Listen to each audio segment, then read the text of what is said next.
related to death, suffering, tragedy, or crime has become increasingly popular due to changing attitudes towards death and a desire to understand the past.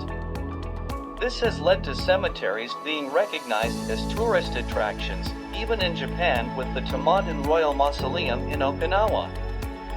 However, Japanese cemeteries located overseas, particularly in Sabah, have not been explored as potential tourist spots. These cemeteries represent Japanese migration to Sabah before 1941 and include the remains of Karaoke, petty traders, farmers, and miners who were allowed to leave Japan during the Meiji Restoration in 1868. Hence, this study aims to investigate the potential for these cemeteries to attract Japanese nationals interested in exploring Japan's influence in Southeast Asia before the Second World War. Tourism in Malaysia has largely overlooked burial sites due to cultural sensitivity, resulting in slow adoption of these sites as potential tourist attractions. However, as with heritage and cultural tourism, there is a growing interest in learning and understanding about past events. Therefore, we propose that Japanese cemeteries in Sabah have the potential to attract Japanese nationals as tourist destinations. The cemeteries serve as a physical backdrop for Japanese nationals to preserve and reinforce their memories, values, national treasures, and symbols of their national identity. There is a strong interest among Japanese nationals to connect with their past, particularly the history of Japanese migration to Southeast Asia and Malaysia before World War II.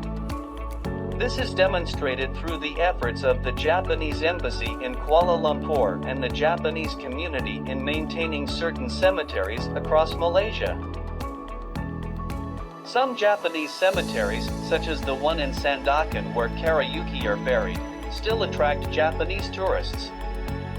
Thus, we propose that the commercialization of Japanese burial sites would satisfy the desire of Japanese nationals to reconnect with their heritage and the historical importance of Japan in Southeast Asia.